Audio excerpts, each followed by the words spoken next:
Bonjour à tous et bienvenue dans Waldorado. Cette semaine, on va voyager un petit peu dans le temps pour s'arrêter ici dans le centre de Liège et découvrir l'entreprise sidérurgique Maréchal Quétin qui fabrique des cylindres pour laminoir et qui sont exportés dans le monde entier.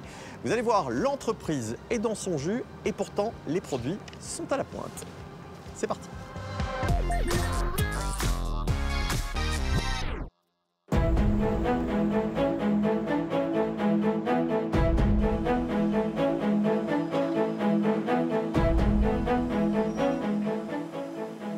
Fabrice Pelzer, bonjour. Bonjour David. Alors le nouveau patron de cette entreprise, dans un décor de Germinal, c'est impressionnant. Ah oui, Peaky Blinders même on peut dire. C'est vrai. Bon alors qu'est-ce qu'on y fait ici? Alors ici on y fait des cylindres de laminoir. Alors un cylindre de laminoir c'est quoi? C'est comme une espèce de gros rouleau à pâtisserie qui fait quand même 12 tonnes en moyenne. Donc c'est vraiment des gros rouleaux à pâtisserie qui dans les aciéries vont écraser les brames de métal pour essayer de les aplatir et les faire de plus en plus plates. Ça sert à la fabrication des voitures, c'est la tôle que l'on met sur les voitures. Alors on voit beaucoup de personnes travailler, l'humain est encore au cœur de l'entreprise. Oui c'est vrai, c'est vraiment un métier très artisanal qu'on apprend ici dans l'entreprise en compagnonnage avec les personnes qui travaillent. C'est vraiment un transfert de connaissances qui se font de génération en génération, puisque la société ici existe depuis 1910. On refait presque les mêmes gestes qu'à l'époque. Tiens, on parle de haute technologie aussi, alors que quand on voit le décor, c'est un petit peu tout l'inverse, je pense, non? Exact. On parle de haute technologie, il faut savoir qu'on investit à peu près 3% de notre chiffre d'affaires dans la recherche et développement pour toujours essayer de trouver la meilleure métallurgie pour fabriquer nos cylindres. Et donc c'est cette recherche d'alliage qui fait aujourd'hui que l'on est reconnu à travers le monde entier par la qualité de nos produits. On n'a pas de concurrent d'ailleurs en Belgique, on est la seule société en Belgique qui fabrique les cylindres de laminoir. Les plus proches se trouvent en Allemagne et en France. La métallurgie est un secteur difficile en Belgique. Comment fait Maréchal Quétin pour sortir la tête de l'eau? C'est vrai que Maréchal Quétin a traversé des années difficiles. Donc on a dû mettre en place un plan de redressement de l'entreprise qu'on a fait en collaboration avec une société de conseil, la société Résultance. Ensemble avec cette société de conseil et la volonté du personnel, parce que le personnel s'est vraiment beaucoup investi dans le sauvetage de son entreprise. On a réussi à redresser l'activité et surtout ce qu'il nous fallait, augmenter nos volumes de production. Il y a vraiment eu un gros travail notamment de la part des commerciaux pour aller chercher ces volumes et un gros travail de la part du personnel pour réaliser ces volumes. L'ensemble des deux ont fait qu'on a amélioré notre chiffre d'affaires et on a amélioré notre rentabilité. Aujourd'hui, ça nous a permis d'être refinancés par des acteurs wallons qui permettent à l'entreprise d'avoir un nouvel avenir. D'accord. Combien de personnes travaillent sur le site? On est à peu près 140 personnes et on fait 30 millions de chiffre d'affaires. Eh bien, ça donne envie de découvrir tout ça. Merci beaucoup, Fabrice. Avec plaisir, David.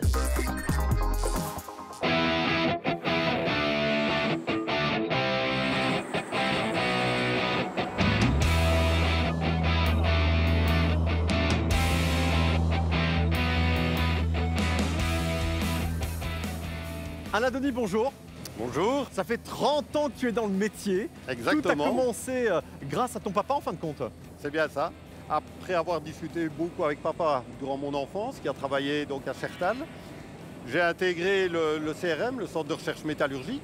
Et là, j'ai vraiment pris goût à l'ambiance industrie et métal liquide. C'est une ambiance particulière, on peut le dire. Une ambiance tout à fait particulière. Ouais, on est une fois de plus dans un décor de cinéma. On ne se rend pas spécialement compte de ce qu'il y a dans les cuves. Alors dans les cuves, il y a de la fonte liquide. Donc cette fonte liquide va nous permettre de couler le cylindre. La fonte liquide, elle est composée de différentes matières et entre autres ce qu'on appelle des ferro-alliages.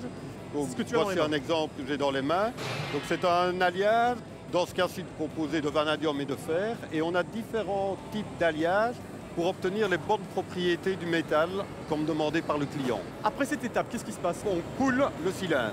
Donc on a mis le moule, qui est constitué de 3 pièces, dans la centrifugeuse. Ouais. La centrifugeuse, c'est une machine qui va permettre de faire tourner le moule, qui pèse 30 tonnes, à une vitesse lourd, de 600 tours minute. Ah ouais, c'est incroyable quand même. Donc les énergies mises en œuvre sont très importantes. Et c'est une technologie qui a permis à Maréchal Quétin, dans les années 70, de développer vraiment la fabrication du cylindre pour pouvoir répondre à toutes les exigences du lamineur. D'accord. Qu'est-ce qu'on va passer là en ce moment? Alors ça, ce sont des limailles. Donc c'est des copeaux qui viennent de l'atelier d'usinage. Et donc on les réenfourne ici en fonderie. Donc c'est du recyclage? Tout à fait. Comme ce qui rentre dans les fours de fusion, on travaille avec les recycleurs de la Belgique et des pays limitrophes, où ils récupèrent de l'acier qu'on réenfourne ici dans nos fours. D'accord. Alain, tu te considères comme un chef d'orchestre. Pourquoi? Tous les travailleurs connaissent, je vais dire, la partition mais ils ne savent pas exactement à quel moment il faut la jouer. Le point de départ, c'est le métal liquide. Une fois que le métal liquide est prêt, l'orchestre est prêt à jouer. Et puis alors le chef d'orchestre que je suis avec un de mes collègues, on dit on fait ça à tel moment, on fait ça à tel moment. Tout ça avec du métal à 1500 degrés. C'est ça, les températures extrêmes chez Maréchal Quétin vont de 1400 à 1600 degrés. Incroyable.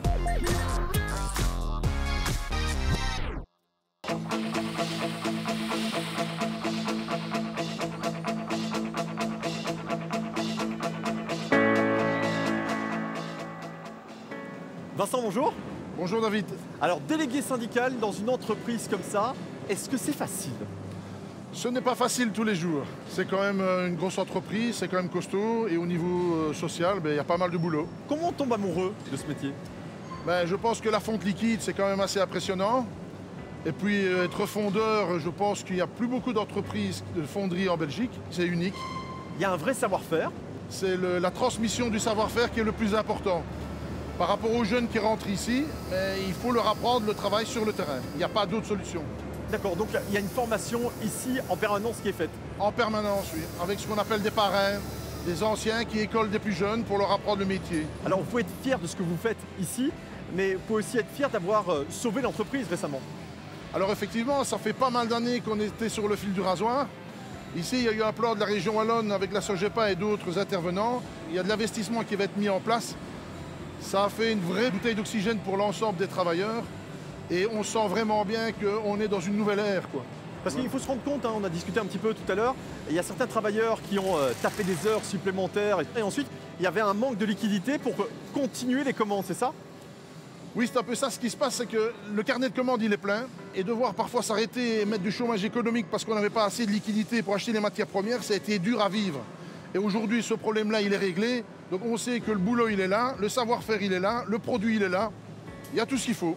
Parfait. Merci beaucoup Vincent pour ce beau résumé. De rien David, c'est avec plaisir.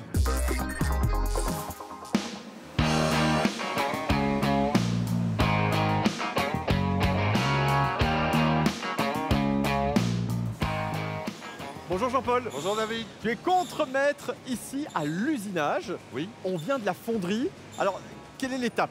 Les étapes? La fonderie, le moulage, la coulée, le traitement thermique, le contrôle, l'usinage. L'usinage, on fait quoi ici? L'usinage, on commence par dégrossir les pièces, le hall du dégrossissage, les tours, la dégrossisseuse à meule, le hall numéro 2, tour des commandes numériques où les pièces sont façonnées, le hall numéro 3, fraisage, contrôle, expédition. Ça part où? Dans tous les pays du monde où il y a des trains de laminage à chaud, c'est-à-dire l'Afrique du Sud, l'Asie, les États-Unis, la Belgique, l'Allemagne, la Hollande. Notre plus gros client, c'est à Amsterdam, c'est Tata Steel. D'accord. Les pièces qu'on voit derrière, elles pèsent combien?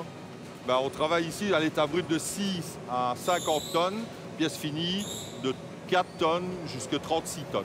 D'accord. L'ambiance, elle est quand même assez particulière, c'est une ambiance masculine, on peut le dire. Est-ce qu'on travaille en famille ici? On travaille en famille, on subit tous des formations, on peut évoluer dans le temps, il y a toujours possibilité d'évoluer pour tout le monde dans l'entreprise, pour autant qu'on soit appliqué. On travaille dans un système 3 postes, c'est un métier sale, il faut le reconnaître, bruyant. Par contre, la rémunération est là et il y a vraiment une ambiance familiale où tout le monde peut s'épanouir dans son travail. J'ai même envie de dire une ambiance familiale liégeoise. On est très liégeois. Et vous avez vraiment un savoir-faire incroyable. En même temps, on a 110 ans, David.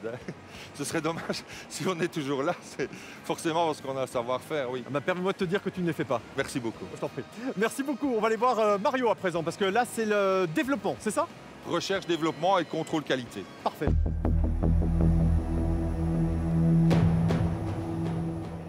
Mario, bonjour. Bonjour David. On est dans le département recherche et développement, dont tu es le directeur. Alors, qu'est-ce qu'on fait ici exactement?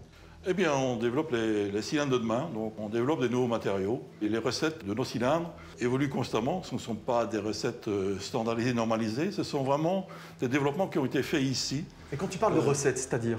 C'est la composition chimique, les différents alliages qu'on va venir ajouter, que ce soit du vanadium, du molybdène, du tungstène, toujours dans le but de garder une longueur d'avance par rapport à nos concurrents, qui font ce travail-là également, et de développer des qualités qui permettent d'être vraiment dans le top 3, top 5 mondial en termes de performance. Est-ce qu'il y a moyen de rendre ça plus futuriste que ce qu'on voit dans l'entreprise? Oui, là, c'est une des technologies sur lesquelles nous travaillons depuis quelques années, c'est le laser cladding. Donc, on va recharger un axe avec des poudres qui sont fondues par un laser, un peu comme un pneu qu'on recharge. Vous m'expliquez ça. Donc, l'axe sur lequel on va mettre de la poudre. Donc, on vient par un système de tête laser injecter une poudre qui est fondue par un laser à très haute puissance. Et on vient donc recharger le cylindre, l'axe. Et donc, l'avantage du système, c'est qu'on peut recharger ça de nombreuses fois. OK. Alors, la suite, est-ce qu'il y a d'autres projets peut-être un peu plus secrets? Oui, il y a le cylindre connecté, le cylindre intelligent. Pour avoir à la maison? Oui, par exemple. Donc on va intégrer des capteurs dans le cylindre pour collecter toute une série de données sur les performances, sur son comportement et encore améliorer davantage le produit et offrir un service supplémentaire aux clients. Alors, l'aspect circulaire des choses est omniprésent dans l'entreprise, c'est vrai? Oui, on s'inscrit également dans une démarche d'économie circulaire depuis pas mal d'années. Les matières premières, c'est un élément clé, puisque ça représente un tiers de nos prix de revient. Donc on travaille sur des grands projets, notamment financés par la région wallonne, pour améliorer également tout le flux de matière que nous générons dans notre fabrication. D'accord. Merci beaucoup, Mario.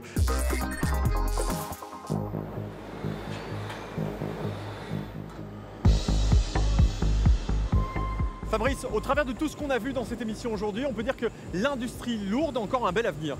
Il faut savoir qu'on travaille principalement à l'exportation et qu'aujourd'hui, le marché de la sidérurgie, malgré ce qu'on pourrait croire, est toujours en croissance. Donc je pense que Maréchal Quétin a encore un bel avenir devant lui. Alors les projets d'avenir pour Maréchal Quétin, comme je viens juste de le dire, comme le marché est en croissance, nous aussi on veut être en croissance. Donc on veut augmenter nos volumes de production. Et pour être capable d'augmenter nos volumes de production, on doit investir notamment dans des équipements d'usinage et aussi de traitement thermique. J'imagine que ça passe par un investissement important. Oui, donc on a de gros projets d'investissement. C'est d'ailleurs pour ça qu'on a été refinancé il y a quelques semaines d'ici. Ce que je tiens vraiment à souligner, c'est l'aspect humain. Les gens qui travaillent ici, ils sont vraiment des passionnés, des gens qui n'ont pas peur de bosser et qui travaillent dans des conditions qui ne sont pas toujours faciles. C'est vrai, les partenaires de Maréchal Quétin, ici tout le personnel, ce sont vraiment des gens qui sont impliqués dans leur travail, qui se donnent corps et âme. C'est d'ailleurs grâce à eux qu'on a réussi à sauver l'entreprise il y a quelques semaines. Et donc je pense qu'on peut leur dire un grand merci et je profite de ta présence pour le faire parce que ça me paraît très sympathique. Eh ben, le message est passé. Merci beaucoup à toi, merci beaucoup à eux. Merci David. Et puis merci beaucoup à vous. On se retrouve très prochainement dans Waldorado pour la découverte de nouvelles pépites wallonnes. À bientôt.